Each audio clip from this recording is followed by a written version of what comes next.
Have you ever believed something you absolutely would have sworn you believed was true and came to later find out it wasn't true at all? Oh, it's so embarrassing. I've had situations where I've read stuff and I thought stuff about people. I'm like, oh my God, you feel like later you feel foolish. You ever have that happen? How many of you believe growing up? I mean, unfortunately, I told my own kids this one, okay?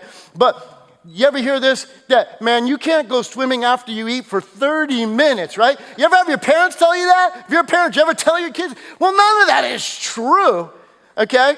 And so, in essence, there are things we're susceptible because we want to believe, but sometimes we can be prone to believe things without substantiation because what is a rumor? What's a rumor? Here's the definition of a rumor. It's currently circulating story or report of uncertain or doubtful truth. I mean, people are susceptible. There's so many conspiracy theories out there that people will swear, oh, this is true, but without substantiation, right? Without having facts. Here's another definition of it. It says, talk or opinion widely disseminated with no discernible source. Talk or opinion. You ever meet people who have opinion? I mean, everybody has opinions, but a lot of times our opinions are not based on fact. And guys, can I help you with something in this way? We put so much credibility in news media, TV, but I want to tell you, it's an entertainment business that many times what we think is the truth hasn't been substantiated, hasn't been vetted. Because you ever have this situation happen? No, you probably don't, because when a news media agency recognizes the story they've been telling is not true, they usually bury the retraction, okay, somewhere later that they don't generally own up to it. But it happens all the time, whether you realize it or not. And so what? A rumor, here's another definition, it's this.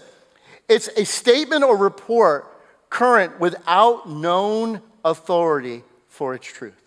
So here's the thing. Where are we going in this series? The faith that has been handed down to us over the centuries. Are they just rumors? Are they unsubstantiated stories? I mean, this may be a little bit uncomfortable for some, but when it comes to faith, believing in God, what is God like? Who does God like? What do we base that on? Is it simply the song that we taught our children when they were young? Jesus loves me, this I know, for the Bible tells me so. And here's why I want to talk about it, because too often in today's time, in the 21st century, modern day followers of Jesus don't handle this very well. We receive a Bible many times when we're a kid, but nobody's ever taken the opportunity to truly help us understand how we are to approach it. Because a lot of Christians get caught up in things where they look at the whole, the context of the whole, because the Bible that we hold, okay, is what we call the Old Testament or Old Covenant and the New Testament or the New Covenant. But too often Christians get caught up, we don't know how to handle the old very well, the Jewish scriptures. And I'll be honest with you, they weren't written to you. They were written to the Jewish people. There is a new covenant that Jesus established. That's one of the things that Christians get tripped up on all the time. But what I want you to understand through this series, and why this is so important, is because you and I must recognize, okay, that the faith we believe in is far more substantial than you've been led to believe. It's far more substantive. In fact, it's even, listen to me, it's even investigable. Now that's a word I had to learn because I want to say the word investigatable, but that's not a word. It's investigable. In other words, it's based on fact. It's based on things that occurred. And that's where we have mailed, because why this is so important to me is because too much, okay, in current culture, and especially among the Christian community, listen to me, for the first time in the history of this nation, a generation is no longer in the majority of saying that they are followers of Jesus. Millennials, okay, for the first time in U.S. history, millennials, over half of millennials do not identify as Christians. And if you're not aware of it, maybe you're here, you're okay, and this series is to help you know the certainty of the things that you believe, and more importantly, listen to me, how to share our faith in the midst of a skeptical world that we live in. And you can, because I've watched Christians not handle it well, and it's like a trap that I see coming all the time. I've seen it on TV, I've seen it in interviews, and I'm like, don't you see this coming? It's the same setup every time. And Christians stumble over it, fall into it, and are left speechless because they don't know how to handle, how to explain our faith.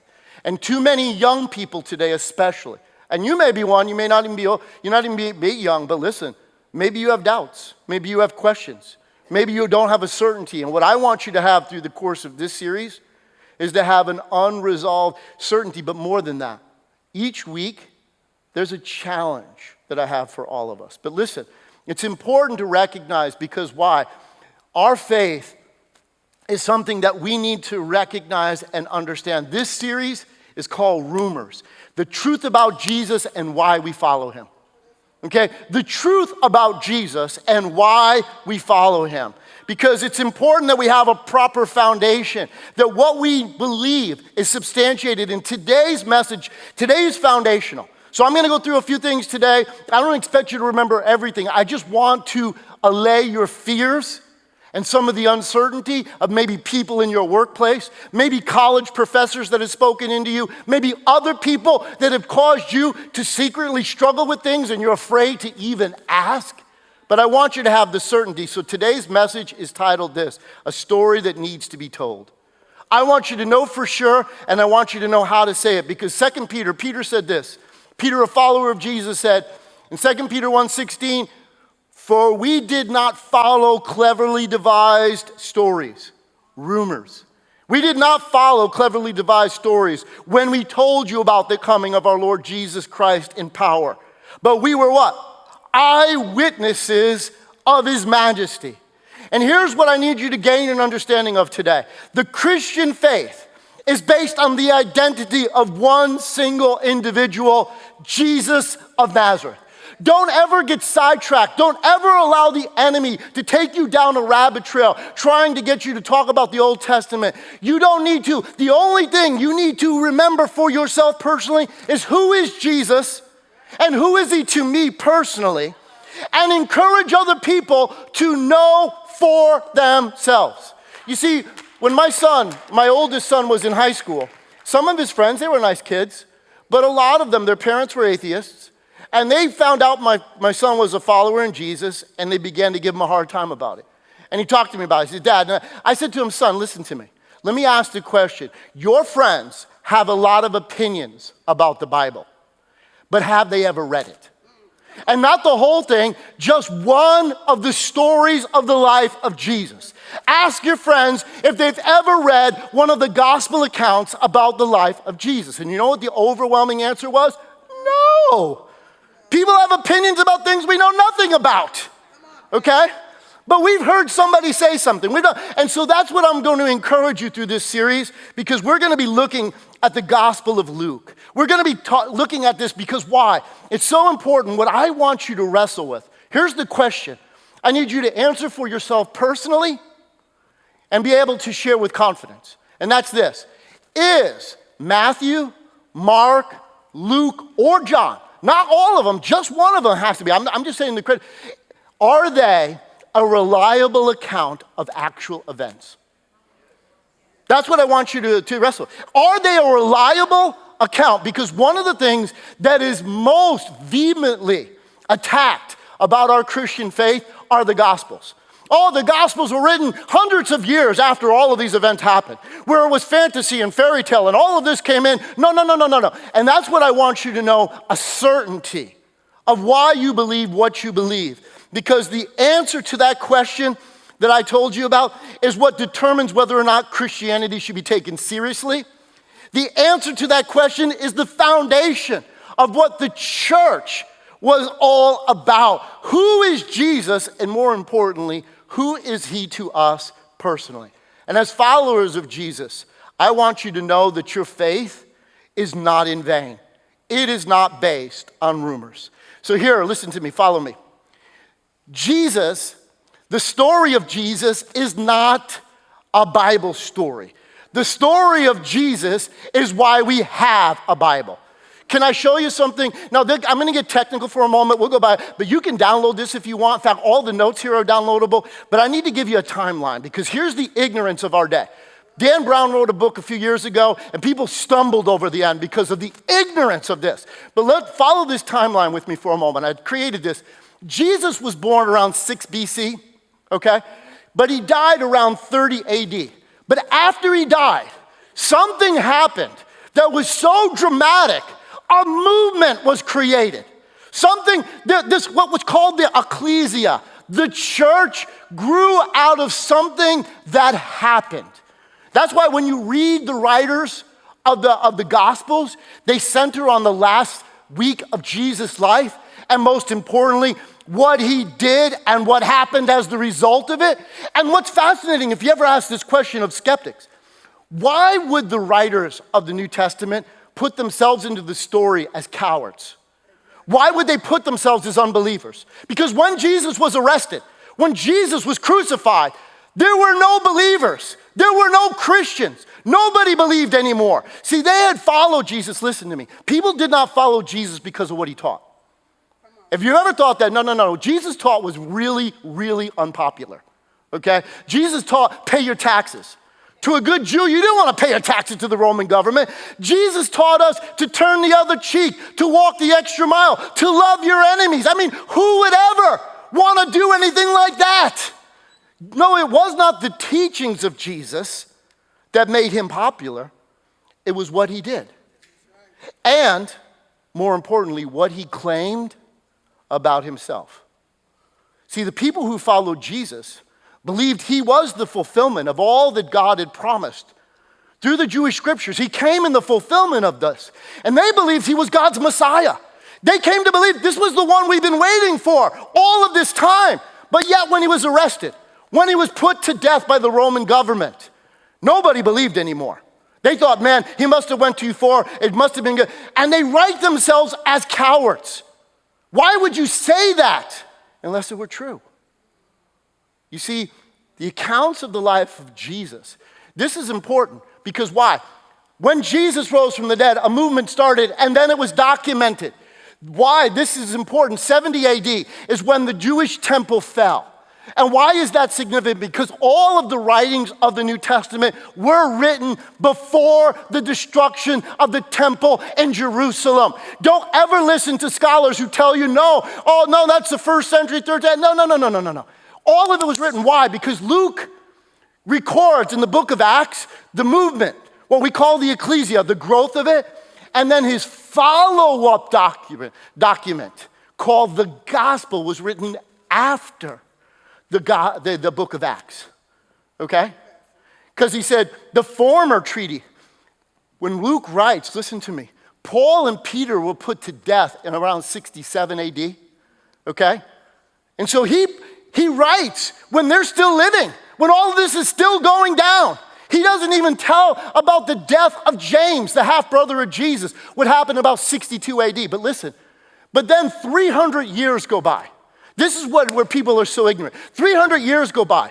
Emperor Diocletian in 303 unleashes the worst persecution of the Roman Empire. I mean, there were multiple persecutions, but this was an empire-wide. And you know what he was after? This is a historical fact. He wanted to destroy all Christian literature because no matter how much Rome tried to stamp out this sect, this movement, this cult, it didn't. It came to spread and spread and spread and spread. And they said the reason it's spreading is because of this literature. So they attempted to gather it all, destroy it all, burn it all. And Christians, because of what they believed they were, held fast to them. Many of them gave their lives as a result. They created, go to the next slide, they created what was called the Textus Receptus, is when the church came together and said, these are the sacred documents. This is what which Tyndale translated later from Greek into the English, what we have the English Bible from. But why it's important, because here's where the lie that people come into. 312 AD, Constantine became the emperor of Rome. People say, oh, Constantine created the Bible. Are you kidding me? That's just ignorance of history. No, the Roman Empire had become split into three parts. Constantine defeated Maxentius at the Tiber River, and then Lucianus, and reunited the empire. And the year after he was made the emperor of the entire Roman Empire, he issued a year later the Edict of Milan, which was this: for the first time in the Roman Empire, there was freedom of religion. He didn't create Christianity as the faith of the Romans. He said, no, now everyone is free. And for the first time in the history that the church had been in position, now they could worship out in public. They didn't have to meet in graveyards. They didn't have to meet behind closed doors in fear that they would be arrested and killed. So he created the freedom of religion, okay? And so the Council of Nicaea just simply came together to go, this is what the church believes, because there was a heresy. People were coming along claiming Jesus was something other than what he claimed himself to be, okay? Aramis had come along and said, no, Jesus wasn't really God. No, the truth about Jesus, and it's hard for us to put our minds around, but you have to read it for yourself. Jesus said these things. He said, if you have seen me, you have seen the Father. That is not easy for the human mind to do. Jesus, because in today's time, you have people who talk like this. They say, oh, you know what? The God of the Old Testament was a mean, bloodthirsty villain, monster. And then Jesus, the hip radical who went to Berkeley, got graduated, came back, talked to his dad, said, yo, Dad, lay off on and all that violent stuff. I'll just die for the world. And people try to create a dichotomy. That's dangerous. No, Jesus was the embodiment of Yahweh. He was God manifest in human form. There was never any difference between Jesus and God the Father. And that's what it's important to understand. So what happens? This is so important. The Emperor Theodosius in 380, in fact, February 25th, 380 AD, Emperor Theodosius did the Edict of Thessalonica, which then made Christianity the legal religion of the Roman Empire. And why is that significant? Because here's what's so important. How did a day laborer who became a rabbi, whom his own people rejected, whom the Roman government destroyed, why would the faith in him overthrow everything Romans had ever believed? Because something incredible had happened. Go to the next, listen to this. This is so important, guys. Listen to me. Apart from the resurrection of Jesus, there would be no Bible. The Bible came into being because of what happened to Jesus. The followers of Jesus documented the events. They held these as sacred, and then 300 years later, they were collected and into what the Bible literally is Biblia, which means the library, the collection of these ancient manuscripts. And it's important because what we're going to study is Luke's account. I needed to give you just a little history so you know the credibility, but listen to what Luke said in Luke chapter 1 and verse 1. And I'm going to encourage you guys to read this over the next 5 weeks for yourself, because I need you to conclude some things for yourself. Because guess what? It's not important what your spouse believes, what your mother or your father believe, what your friends believe, what your boyfriend, your girlfriend believes. You have to believe for yourself. God does not have grandchildren. Every generation must come to know and understand for themselves. So look at what Luke writes. Now, it's fascinating because a lot of the people who say, oh, he's writing fairy tale, he's writing fantasy. No, not the way it's written. That's just not an intellectually honest account. Look at what he says. Luke chapter 1. The very first word is what? Many. How many is many? Now, would you say 4 is many? I don't know, depending on what you're talking about. But I wouldn't call 4 many, okay? But 4 accounts of the life of Jesus survived antiquity. But he said, many have undertaken to draw up an account of the things that have been fulfilled among us. Here's an interesting question that you may not know. How many accounts in ancient times, how many life stories do we have of ancient people? And you know what the answer to that is? Not many. Tiberius Caesar, the most powerful man in all of the world in the days of Jesus, there is not one written account of his life. There's a little bit here, there's a little bit there, kind of cobbled together, but nobody took the time to write an account. Herod the Great, Josephus, the Jewish historian told the story of Herod. But other than that, there's just one. Jesus stands alone. Out of all ancient times, there are 4 accounts that survived antiquity of the life of Jesus. And you have to ask yourself the question, why? Why would a day laborer, as I said, turned rabbi, who was rejected by his people, killed by Rome, why would anybody want to read that story? What was it about it? Why would this be even interesting? Why would anybody care about that? You and I need to realize, because why? How many accounts of condemned criminals do we have from ancient times? And the answer is none. There is a footnote in the story of Rome about Spartacus, and the only reason we know in these days is because Cecil B. DeMille decided to write a movie about it. But there's not a written account of the life of Spartacus. But here we see something about Jesus that's so important, because why? Well, Luke tells us, he says, these things, he said, to draw up an account of the things that have been fulfilled among us. That's so important because the Jewish scriptures had over 300 prophecies about who the promised Messiah would be, and Jesus fulfilled them all. This is something that's so important because, when I got born again, okay, I had broken up with my girlfriend in college, kind of that, and I came to know Jesus, started following Jesus. We were still kind of friends casually, and I'm telling her about what happened, and she's, in her mind, she's thinking, because when I got saved, I went all in. I mean, I gave my full whole heart to Jesus. I went after him, everything, and she was like, wow, it didn't make any sense, because she knew who I was. And now it was like, what's going on with him? She thought like I shaved my head, wore robes, selling flowers at the airport as a Moonie or something. She was like, what the heck? And then she came down, and I shared my faith with her, walked her through some scriptures from the Gospels, gave her the account. She ended up giving her life to Christ. But then she went back to her dorm at UConn, and she was mercilessly persecuted by all of the girls on her floor. I mean, if I were to tell you the stories, because she'd call me up crying at night, because she was angry with me for getting her involved in this, okay? But she was upset that this was going down, because really, my heart was breaking, but she was really being persecuted. And then finally, after a couple of months, she says to me, Ken, I'm going home this weekend. And because her parents lived in Manchester, she goes, and I'm going to make a decision this weekend, once and for all, whether this is true or not. And so she went home, and in her bedroom, back in the time, I used to give out tracts. Now, if you're not familiar with those, you haven't been around Christianity that long, but years ago, one of the ways we used to share our faith is we would hand these tracts out. And I used to have a whole briefcase full of them, because when I got saved, man, if you walked, if you breathed, I was going to tell you about Jesus, okay? So I had a briefcase full of them, okay?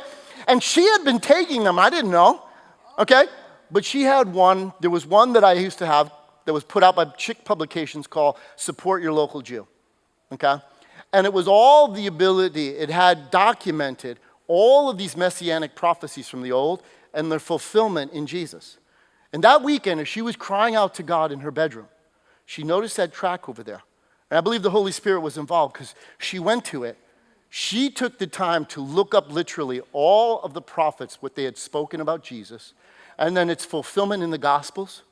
And she called me Monday morning and said, I'm a follower of Jesus, but I don't want to talk to you right now.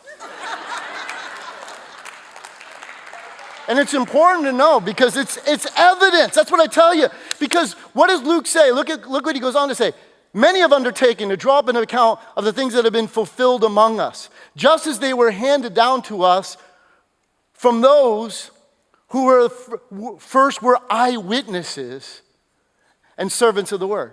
See, in our court system today, don't we put great credibility on eyewitness testimony?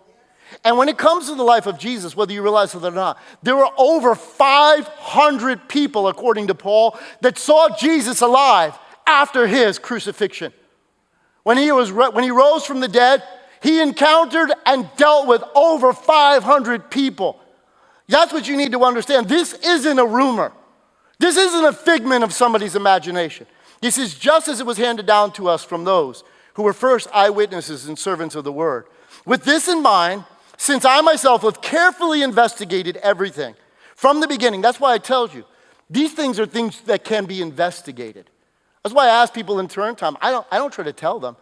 I ask questions and encourage them to read for themselves, because it's a decision that only you can make, okay? He said, I investigated carefully everything from the beginning, and I too decided to write an orderly account to you, most excellent Theophilus. See, why was his orderly account is one of the reasons why Luke's gospel has both the birth of John the Baptist and the birth of Jesus, because he felt they were important to the story because it's about fulfillment. And then he goes on to say, I too decided to write this orderly account to you, most excellent Theophilus. What you and I need to recognize, when Luke was writing his account, when he was documenting the life of Jesus, he didn't feel he was writing sacred literature. He didn't feel like he was writing the Bible. In fact, that wouldn't come together for another 300 years. He had no idea that anybody other than Theophilus would read what he was writing. And the idea that it would survive 2,000 years later, but you and I must recognize, because he wanted Theophilus, this is why I want you all to know. Verse 4 says, so that you may know the certainty of the things you've been taught. So Luke took the responsibility to document the life of Jesus. He sat down. Luke wasn't one of Jesus' inner circle, but he knew them all. When you read the book of Acts, he knew Peter. He knew John. He knew the other apostles. He took the time to sit down and document. He investigated. He wrote what they shared with him about the life and teachings of Jesus and put an orderly account together. Again, why would this even matter? Because in ancient times, food was scarce. Writing was so expensive. But you see, it was a story that Luke believed needed to be told. It's a story that had implications. And that's why 2,000 years later, we're still talking about the one that hasn't been, that walked the earth, that was once a day laborer, turned rabbi, killed by his enemies, but yet one whose life has implications for every single one of us in the 21st century. But you have to decide, who is Jesus to you? That's what Luke invites his readers to do. That's what Luke invites us, because listen to me. The Christian faith rises and falls on the reliability of the Gospels. It's important to know that the Christian faith rises and falls on the reliability of the Gospels. See, when Luke was writing this again, listen to me. Luke's writings didn't become valuable when they were placed in the Bible.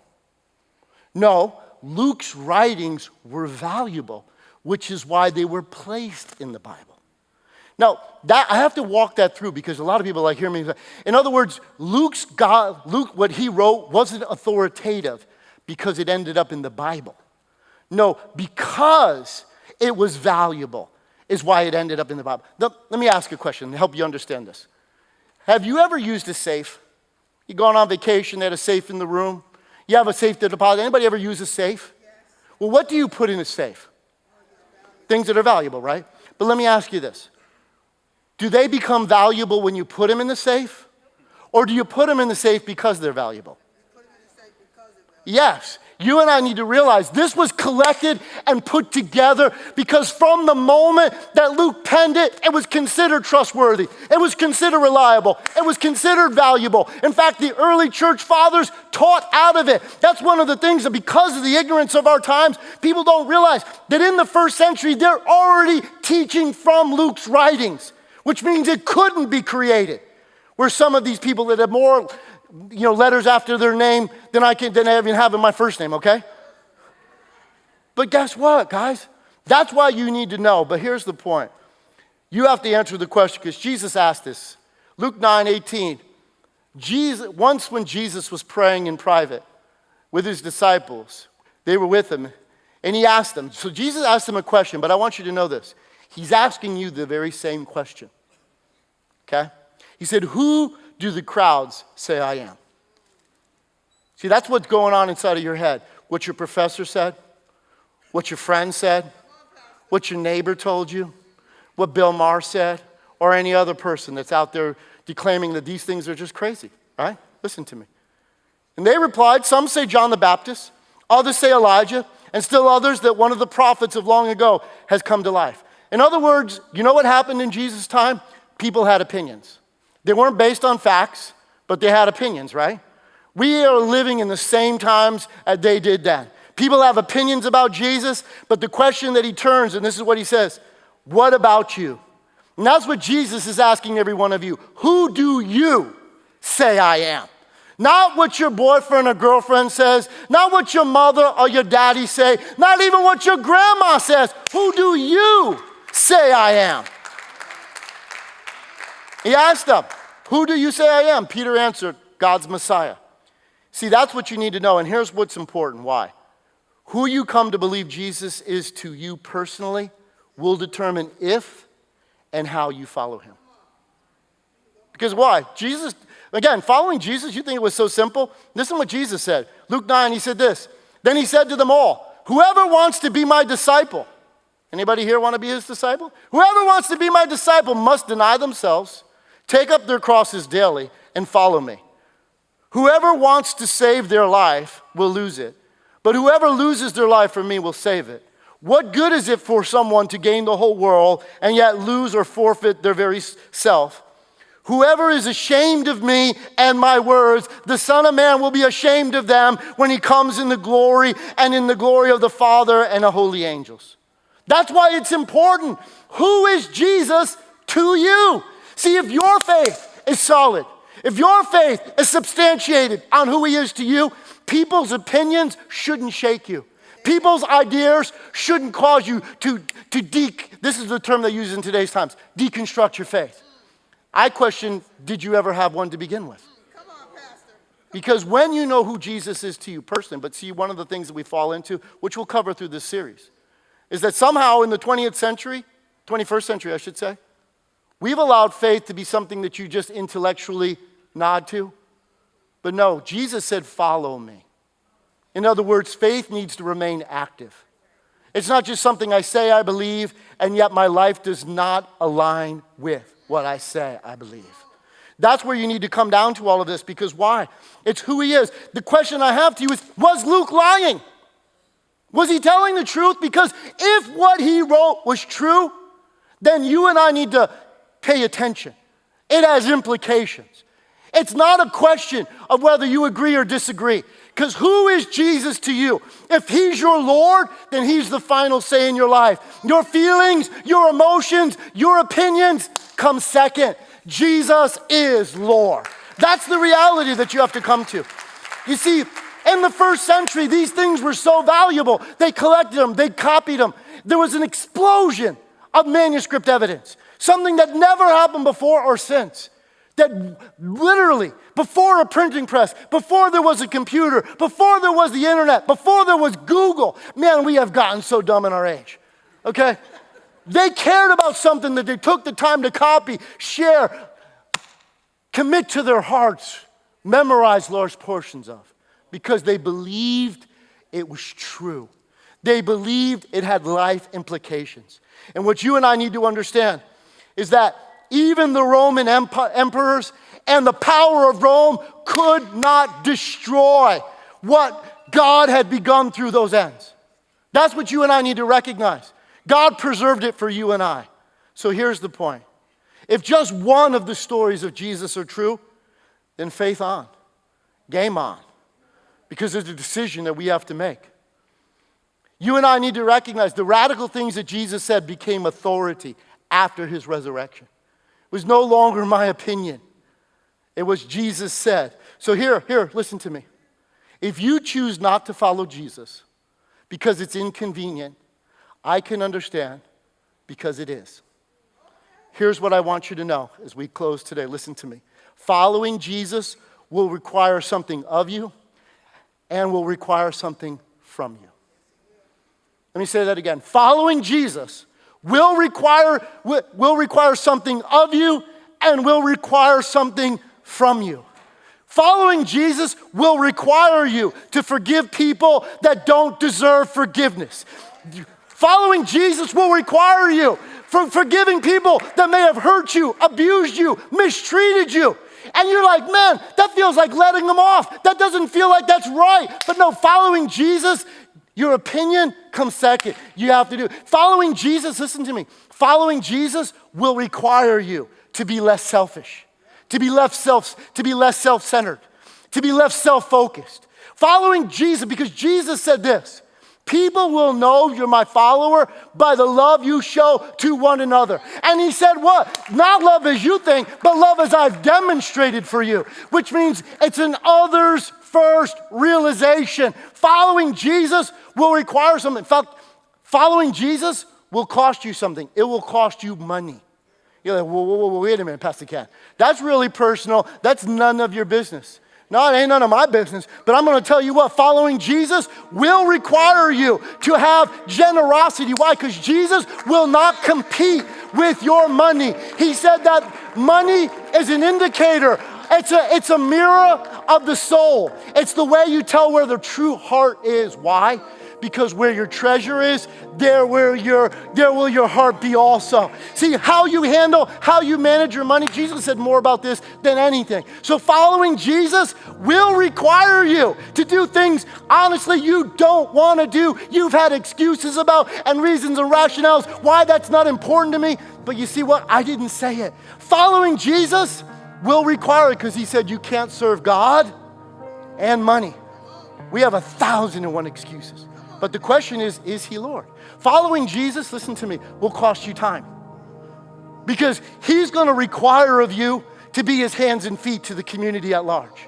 Jesus said, if you're my body, then I need you at times to show love, concern, and respect for others. I need you to be the one. I need you to recognize you are the light of the world. And how will men know? When they see your good works, they will glorify your Father who is in heaven. Faith was never intended to be passive. You know, just sitting around and going to church. That's not it. See, I don't assume that everybody in this room is a follower of Jesus.